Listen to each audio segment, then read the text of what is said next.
and hello everybody. Welcome to the PHLY Eagles pregame show. Wulf, Devon Givens here as we prepare for the Christmas Day matchup. We are in matching red and green. We're festive. We'll see if the Eagles can hold up their end of the bargain as they welcome Tommy Cutlets and the New York Giants, as the Eagles have a chance to hold on to a lead in the NFC East after the Cowboys lost to the Miami Dolphins yesterday. Lots of exciting things to find out if this team can actually turn things around, snap a 3-game losing streak, Devon. They're going to be without some key players on defense, but give me just your general sense of like how bad the things could go and what they could do to impress you, given that they are like 13-point favorites. Yes, that's a big deal right there. But first and foremost for me is at this stage of the season, based on how things have gone these last few games, this is all about them. It's all about the Eagles. It has nothing to do with the New York Giants. Tommy Cutlets, great piece by you, by the way, at the pizzeria. Shout out to Jason at the Farina pizzeria. DeVito. Yeah, so that was great. Make sure you all go check that out on all of our social accounts and check out Bo doing a great job there at the pizzeria. But I think it's more about what they have to do versus what we're going to see, because we know now at this point with these two opponents in these 3 games that they should win.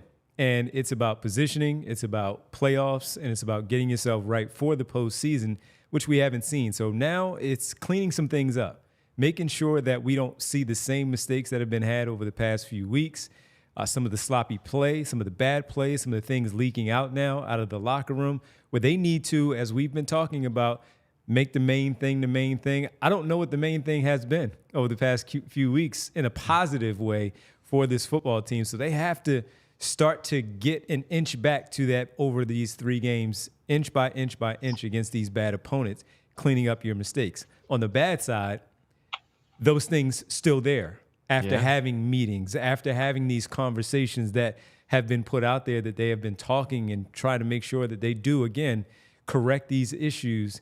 If those things remain on the field, seeing things on the sideline, well, we might have a problem. And we can't have answers about that problem until we get to the playoffs to know that it's an even bigger problem. Well, that's the thing, and we'll hear from Zach Berman live from the LINC in a few minutes, but we were batting this back and forth on allphly.com on an email exchange yesterday.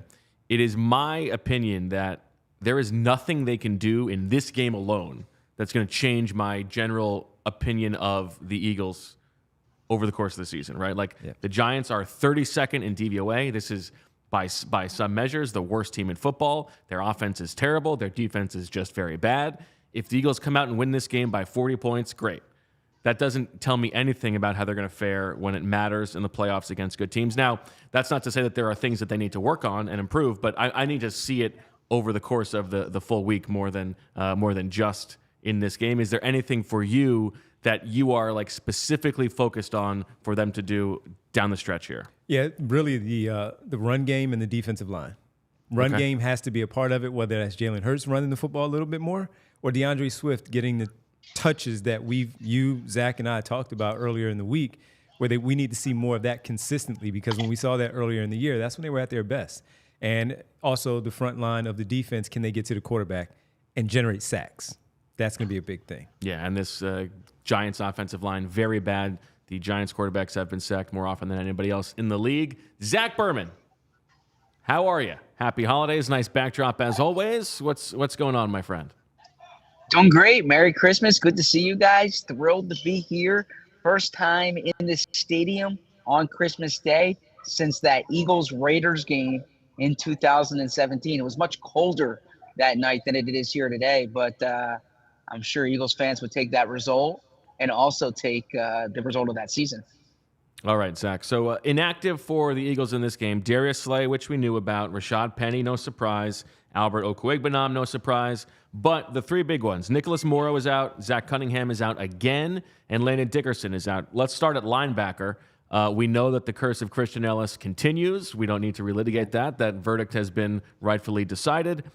Who is left at linebacker, and what do you expect from the Eagles in this game at that position? So the Eagles only have 3 healthy linebackers on the active roster and the practice squad combined. That's Shaq Leonard, Ben Van Sumeren, and Brandon Smith. To put this in perspective, none of those 3, were on the 53-man roster when the Eagles last won a game. Okay, so that goes to show you the rotating cast of characters that they've had at linebacker. Certainly, injuries have been a factor here. But the Eagles are I just watched pregame warmups. They had Van Sumeren out there with Shaq Leonard. Those are going to be your top two. Although my guess is you're going to see a lot of heavy nickel, heavy dime with Sidney Brown playing in there. Nick Sirianni mentioned earlier this week that they're cross-training players. Patrick Johnson is the player that he's referencing, so they could also do some of that. But I really think watch out for Sidney Brown in those heavy deep. Yeah, because it's not like Shaq Leonard can play a lot of snaps anyway. So I think the Eagles are going to need, some of those extra bodies. What about at left guard with Landon Dickerson out?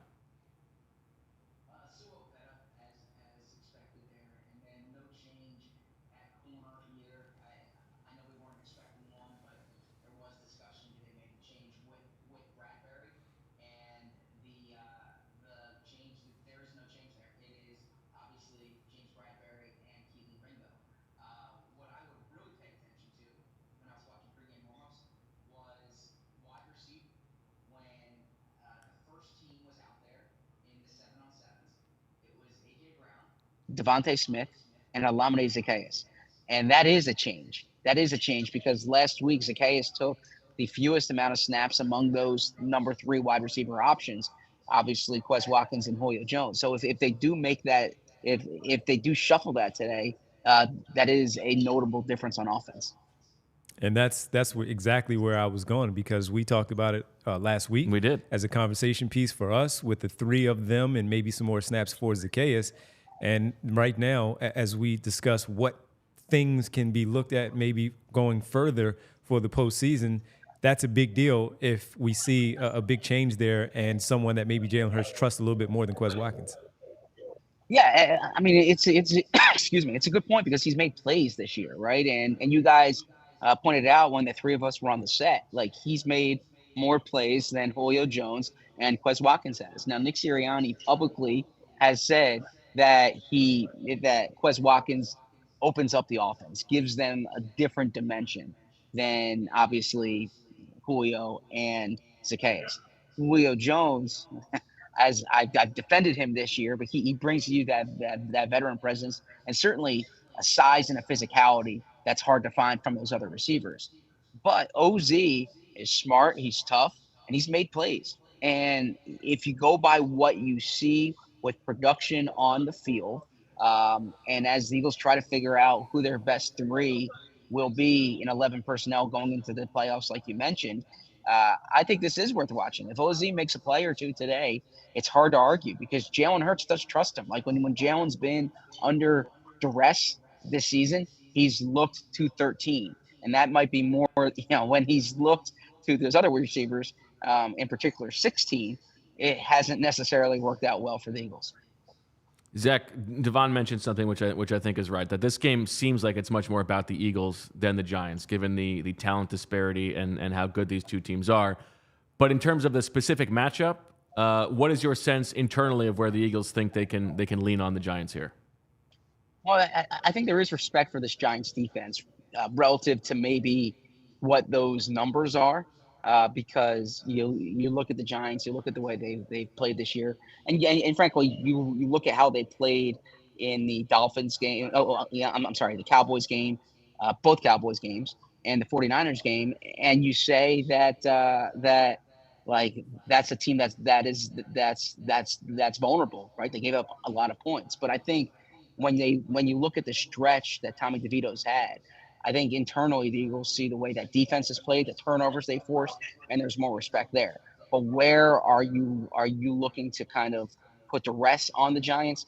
It's clearly the offensive line, right? The Eagles front versus the Giants offensive line. The Giants have allowed the most sacks in the NFL by a wide margin, like by a significant margin. And I think when there's different things offensively that they can attack, but when the Eagles are on defense, this is a game where you say, you're paying Josh Sweat, you're paying Hassan Reddick, you're paying Fletcher Cox, you drafted Jalen Carter in the first round, you drafted Jordan Davis in the first round, Milton Williams. I mean, you go on down the list. These are guys who need to get to the quarterback. You can't say that, they're getting rid of the ball fast or anything like that. No, this is a game where if you want to know where the Eagles have the mismatch, it's on the line of scrimmage. being in the building this week too, Zach, with the second game for the pencil in charge of the defense. Anything that you were able to pick up this week from last week to have a sense, a little more information going into week number 2 for him calling the defense? Terms I've heard are simple and aggressive, which kind of it tends to be buzzwords. Like I always make the joke that when a new coach gets hired, they never say they want their defense to be like they never say they want their defense to play slow and tame, right? It's always we're going to play fast and aggressive. I'm going to make things more complicated. Yeah. Exactly. So to answer your question, those are some of the things I've heard, but it's one of these things where we need to see it in practice. I understand that you're not going to make wide scale changes or significant changes at this point in the season. You can't all of a sudden pick up Matt Patricia's scheme, but there are matchup dependent intricacies that you can see on a week to week basis. And by the way, this is something that Patricia referenced when he spoke on Thursday. And it's something that Bill Belichick's known for, that every week you kind of come out with a new game plan, or he compared it frankly to the NBA. I know there's a big Sixers game tonight without Embiid, but he compared it like you look at what the matchups are, who the opponent is, and you figure it out based on that. So I really think that I want to see how Patricia tailors this particular scheme to what the Giants have, which is a limited quarterback, which is a very vulnerable offensive line, a good running back, a good tight end, but not really threats on the outside. So maybe you can play more aggressive in coverage than in past weeks. So I am curious to see that. Zach, what about sort of the vibe at the stadium? What's give us a sense of how things seem there with the fan base and maybe even in the press box? Yeah, it's festive, right? It's not one of your more What's intense. The spread? There was honey baked ham, I believe it is, or brown sugar baked ham. Okay. Yeah, brown sugar baked ham, and then there was a pasta bar. Pasta bar. Yeah, so I went with the pasta. So that. But as far as it's more of like this is like a choose your own adventure kind of situation. No, they make it in front of you, but you don't get to like customize it. So you don't get to customize it. There's penne with like a red sauce, and then there's tortellini with a pesto sauce. So those are the two options. And then you can't cross. You can't do penne with the pesto. Do that. Or don't do that. No, you don't do that. But if you put both of them on the plate, you can do a little mix, right? So it's like So you bring all the pasta and sauces together into one. And is that what you did? Are you double dipping? Well, double dipping. I mean, I only went for one portion, but yeah, that's what I did. I believe in bringing people together, so bringing pastas together as well, right? But as far as the crowd, festive, not like, I mean, this isn't a big I would say intense crowd. When I'm walking through the parking lot, it's not like one of these primetime games where people have been going at it since 9 a.m. Where there's just rowdy Eagles chants. This is more of, I think, a holiday crowd, if there is one, right? So there's a lot of people in Christmas sweaters, not quite the attire that Bo has right now, more of the Christmas sweater sensibilities. But you're seeing that. I think when the Eagles walked in, the players, there were some I would say holiday attire. So that's how I would describe the crowd more than anything else. All right, last one from me, Zach. A lot of chatter in the chat about Boston Scott Day. Do you think that Boston Scott scores a touchdown? As we said, Nick is in on this. I don't call it a joke, on this bit, right? Now, I was on a Giants radio station earlier this week when I mentioned it's been more circumstantial in the past. Like Miles Sanders has gotten hurt, or he's been out, or they've had these. I don't want to say meaningless like end of season games, but these games when they're playing their reserves more late in the season, and that's how Boston Scott's accumulated this total. But Nick, understand? I mean, Nick being in on the beat, it would not on the bit. It would not surprise me if there's like a second and goal from the 2, and all of a sudden they send 35 out there, and I know there's. Yeah, well, I don't think the tush push, but maybe just the simple handoff. They go under center, they give it to Scott, or even they're in shotgun, they give it to Scott. I know there's some people playing that, playing that parlay. Boston Scott touchdown, saw anytime that. score, I saw Eagles that. winning, and it could help pay for some Christmas presents. So yeah, I wouldn't put it past it. I don't know if that'd be my pick of the game if I was sitting in studio with you guys, but it'd be a fun one to monitor for sure. What's your pick of the game then? I didn't look at what the over-unders are, but I'm thinking Swift has a bounce-back game today. Or I wouldn't even say a bounce-back game, a bigger game today. Yeah, he played well last week. Yeah, I think that the Eagles run the ball more today. I think that the run the ball crowd will say, "I told you so," right? I think the Eagles are going to have a lead and they're going to nurse it. But I would say this, like I would take the over on the sacks. I think Josh Sweat, he hasn't had a sack since November 6th, I believe it was, since that Cowboys game, right? He's been stuck at 6.5. It's gonna be hard for him to get double digits unless he gets a big game today, and I can see that happening. Hassan Reddick, I think this is going to be one of those stat piling games for the defensive front. So whatever the over under is on sacks, I would take the over. All right. Well, Zach Berman. Okay, you have something? No. Okay. No. Thank you so much, Zach. We'll talk to you. My kids are all, there's been so many night games that my kids haven't been able to watch the show. They're down in Florida watching this. So what's up to them? Hello to them, and I hope they enjoy the game What's as up well. to the kids? What's up, Reed and Sloan? Yeah, what's up, Reed and Sloan? Hello, I miss them and I love them, but yeah, I look forward to this game. Look forward to post game. All right, we'll talk to you after the game, Zach. Enjoy things, and look forward to finding out how this game turns out. Absolutely.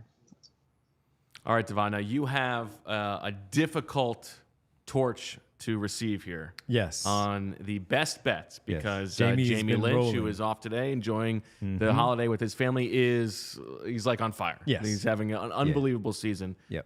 If you want, I can go first. I'll give you my two best bets. Go for it. And then you can go. For me, I'm going, we sort of talked about this a little bit. Dallas Goedert, over 50 receiving yards at plus 140 is my first one. I feel like, Devontae's got the knee. This Giants defense blitzes so heavily with Wink Martindale. The Eagles looking for answers against the zero blitz, against which they have struggled. And for some of that time, they didn't have Dallas Goedert. I feel like Dallas Goedert in this game can be a fail-safe for Jalen Hurts. He has not necessarily taken full advantage of Goddard this season, it feels like. 50 yards is a pretty low bar, and you still get good odds there. I like that one. And then the other one, I'm going Saquon Barkley over 48.5 rushing yards at minus 110. The Eagles' run defense was so good the first half of the season, has not been as good since. This is all the Giants do, basically, on offense, is they give the ball to Saquon Barkley, and all it takes is him popping one of those for like 30 yards.